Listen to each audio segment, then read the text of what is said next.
어, 앞에서 그 욥이 당하는 고난의 원인을 그 원인 규명을 위한 논쟁에서 결론에 이르지 못하고 끝났을 때 엘리우라는 사람이 등장해서 자기의 의견을 펼쳤습니다.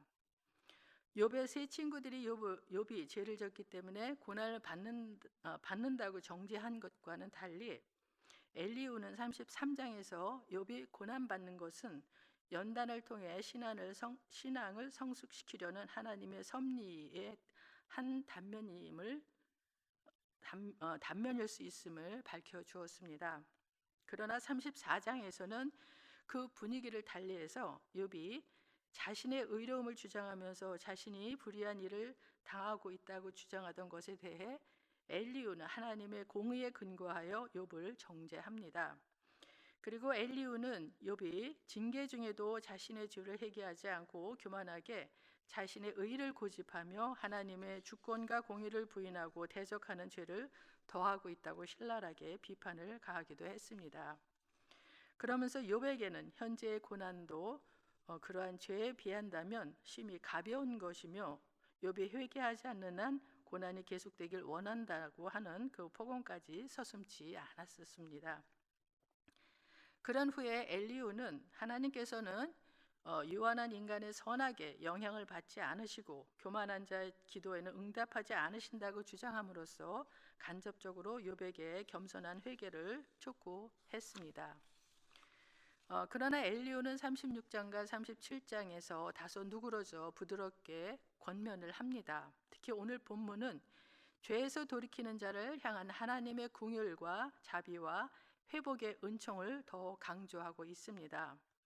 즉 욥의 고난을 단순히 죄에 대한 심판으로 보는 것이 아니라 연단의 과정으로 보고 그 고난 뒤에 감추어진 하나님의 그 의로우신 뜻과 은총을 얘기함으로써 하나님의 주권적 섭리에 대한 보다 깊은 신앙의 지혜를 보여줍니다. 지금까지 엘리후는 4장에 걸쳐서 하나님 편에서 긴 변론을 해봤는데 아직도 하나님을 위하여 할 말이 많다고 하면서 자기의 말을 들어달라고 요구합니다. 1, 2절입니다. 엘리후가 말을 이어 이르되 나를 잠깐 용납하라. 내가 그대에게 보이리니 이는 내가 하나님을 위하여 아직도 할 말이 있습니다.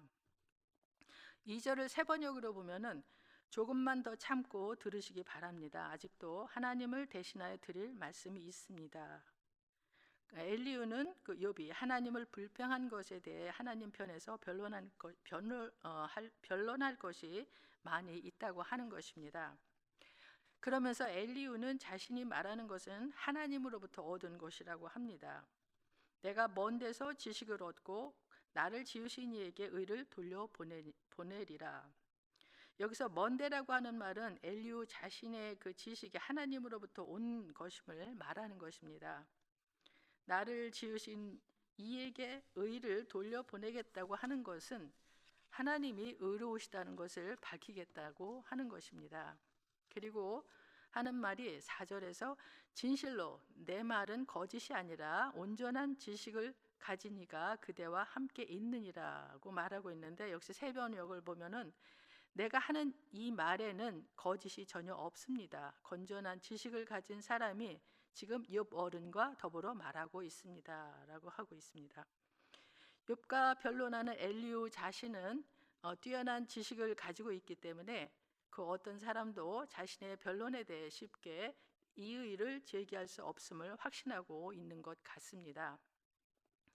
그러면서 하나님은 왜 의로우신지 엘리후는 하나님에 대해 설명을 합니다. 5절, 6절입니다. 하나님은 능하시나 아무도 멸시하지 아니하시며 그의 지혜가 무궁하사 악인을 살려두지 아니하시며 고난받는 자에게 공의를 베푸시며. 엘리후는 5절에서 하나님은 전능하시지만 아무도 멸시하지 아니하신다고 말합니다.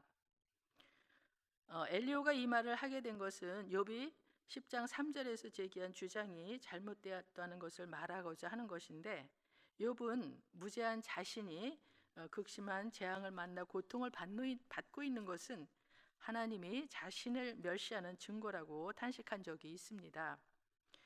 그러나 지금 엘리후는 5절에서 하나님은 전능하시지만 아무도 멸시하지 않으신다고 말하고 있습니다. 오히려 하나님은 사랑으로 인생들을 돌보신다는 것을 주장하고 있는 것입니다. 반면에 6절은 악인을 살려두지 아니하시며 고난받는 자에게 공의를 베푸신다고 말씀하고 있습니다. 지혜가 무궁하신 하나님은 악인을 살려두지 아니하시며 고난받는 사람들의 그 권리를 옹호하신다고 말하고 있습니다. 욥은 세 친구들의 인과응보론적인 사고를 반격하기 위해서 하나님의 특별한 섭리에 의해 악인이 이 세상에서 멸망하지 않고 번영하고 있는 것을 지적한 바가 있습니다. 이에 대해 엘리후는 하나님이 공의에 비추어 하나님은 결코 악인을 용납하시지 않는다는 것을 주장함으로써 욥의 주장에 대해 반론을 제기하고 있습니다. 악인을 용납하지 않는 대신에 7절은 그의 눈은 의인에게서 떼지 아니하시고 그를 왕들과 함께 왕자에 앉히사 영원토록 존귀하게 하신다고 말씀하고 있습니다. 특히 엘리후는 여기에서 하나님께서는 의인을 돌아보아 왕과 같이 되게 하여 존귀한 대접을 받게 하신다고 언급하고 있습니다. 이와 같이 엘리후가 하나님은 어떤 분이신지 설명한 것이 설명은 하고 있지만 다 맞는 것은 아니라고 생각됩니다. 그 중에 하나님은 전능하시다는 것과 하나님은 고난받는 가련한 인생을 멸시하지 않는 사랑의 하나님이시고 지혜가 많으시다는 것과 하나님의 눈을 의인에게서 떼지 않으신다고 하는 것은 맞는 말입니다. 그래서 우리가 고난 중에 잊지 말아야 할 것은 이 고난의 사건 속에서도 하나님의 능력, 하나님의 사랑, 하나님의 의로움, 하나님의 지혜, 하나님은 우리에게서 눈을 떼지 않고 계시다는 것을 꼭 기억해야 할 것입니다. 그러면서 또한 엘리후는 의인이라 할지라도 고난에 처할 수 있다는 것을 이야기합니다. 8절입니다. 혹시 족쇄에 매이거나 환난의 줄에 얽혔으면 여기서는 의인에 대해서 말하는 건데 의인도 계속되는 고난과 역경에 빠져 헤매이게 될 때라는 의미인데 여기서 엘리후는 욥의 친구들과는 달리 욥의 주장을 어느 정도 수용해서 의인도 고난에 처할 수 있다는 사실을 말하고 있는 것입니다. 의인이 고난을 받게 되면 하나님은 그들에게 잘못을 알게 하시고 교훈하신다고 엘리후는 9절 10절에서 말하고 있습니다. 그들의 소행과 악행과 자신들의 교만한 행위를 알게 하시고 그들의 귀를 열어 교훈을 듣게 하시며 명명하여 죄악에서 돌이키게 하시나니. 엘리후는 의인에게 고난이 주어지는 것은 그에게 허물이 있기 때문이며 그 허물을 깨달아 회개하게 하기 위한 징계의 한 방편이라고 주장하고 있는 것입니다. 이러한 엘리후의 주장은 현재 고난 가운데 처해 있는 욥으로 하여금 더 이상 말로써 죄를 짓지 말고 빨리 자신의 죄를 회개하여 고통에서 벗어날 뿐 아니라 믿음의 성숙함을 이루기를 촉구하는 의미가 담겨 있습니다. 이는 하나님의 사랑과 배려가 내재되어 있었다는 것을 보여줍니다. 그리고 엘리후는 말합니다. 11절에 만일 그들이 순종하여 섬기면 형통한 날을 보내며 즐거운 해를 지낼 것이요. 이는 고난 속에서 회개하는 자의 번영을 말하고 있는 것입니다. 반면에 12절부터 14절까지는 순종하지 않고 회개하지 않는 자의 결말을 이야기합니다. 제가 새 번역으로 읽어보겠습니다. 그러나 그들이 귀담아 듣지 않으면 결국 죽음의 세계로 내려갈 것이고 아무도 그들이 왜 죽었는지를 모를 것입니다.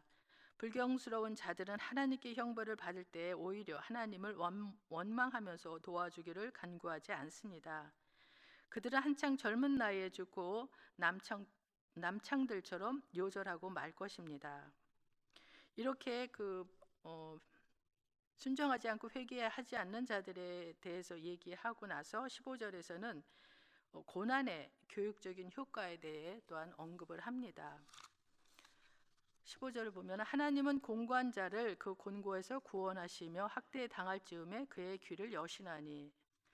역시 세 번역으로 읽어보겠습니다. 그러나 사람이 받는 고통은 하나님이 사람을 가르치시는 기회이기도 합니다. 사람의 고통을 받을 때 하나님은 그 사람의 귀를 열어서 경고를 듣게 하십니다. 즉 엘리후는 지금 하나님에 의해 주어진 고난은 고난받는 자의 영혼을 치유하기 위해 주어진 것이므로 고난받는 자가 그것을 하나님의 뜻으로 받아들이고 회개하면 그것이 구원의 수단이 된다고 역설하고 있는 것입니다. 결국 엘리후는 욥이 하나님의 연단으로 주어진 고난 가운데서 먼저 회개를 통해 하나님의 교훈하심에 청종함으로써 회복과 축복의 길로 나아가라고 권면하고 있는 것입니다. 그리고 그렇지 못할 경우에는 피할 수 없는 심판을 받아 멸망하게 된다는 사실 또한 명백히 밝힘으로써 욥으로 하여금 하나님의 그 징책과 교훈을 거역하지 말고 회개할 것을 충고하고 있는 것입니다. 엘리후는 욥이 당하는 고난을 욥의 죄의 탓으로 돌리기보다는 하나님의 교육으로 보았습니다. 고난은 겸손과 회개의 장으로 사람을 인도하여 그 영혼에 유익을 주기 때문입니다. 이미 33장 29절 30절에서도 언급한 바가 있습니다. 실로 하나님이 사람에게 이 모든 일을 제삼 행하심은 그들의 영혼을 구덩이에서 이끌어 생명의 빛을 그들에게 비추려 하심이니라. 엘리후는 욥의 말을 삼가고 엘리후는 욥이 말을 삼가고 의로우신 하나님을 신뢰하였다면 오늘 본문 15절과 내일 본문 16절 말씀대로 하나님은 곤고한 자를 그 곤고에서 구원하시며 학대당할 즈음에 그의 귀를 여시나니 하나님이 그대를 환난에서 이끌어 내시사 좁지 않고 넉넉한 곳으로 옮기려 하셨은즉 무릇 그대의 상에는 기름진 곳이 놓이리라고 믿었습니다. 욥이 하나님은 곤고한 자를 그 곤고에서 구원하시는 분이시라는 것을 알았더라면 친구들 앞에서 자신의 고난 앞에서 억울함과 분노를 드러내는 대신 하나님을 기다렸을 것입니다. 이제 욥은 마음을 가라앉히며 엘리후의 말을 잠잠히 듣고 있는 것 같습니다. 욥은 엘리후가 말하는 하나님은 전능하시고 하나님은 고난받는 가련한 인생을 멸시하지 않는 사랑의 하나님이시고 지혜가 많으셔서 악인과 의인을 혼돈하지 않으시고 하나님의 눈은 의인에게서 떼지 않으시는 분이시라는 그 하나님에 대해 생각을 했을 것입니다. 우리 역시 이와 같은 하나님을 늘 마음 가운데 두고 고난에 처할 때마다 그 하나님을 의지해야 할 것입니다. 기도하겠습니다.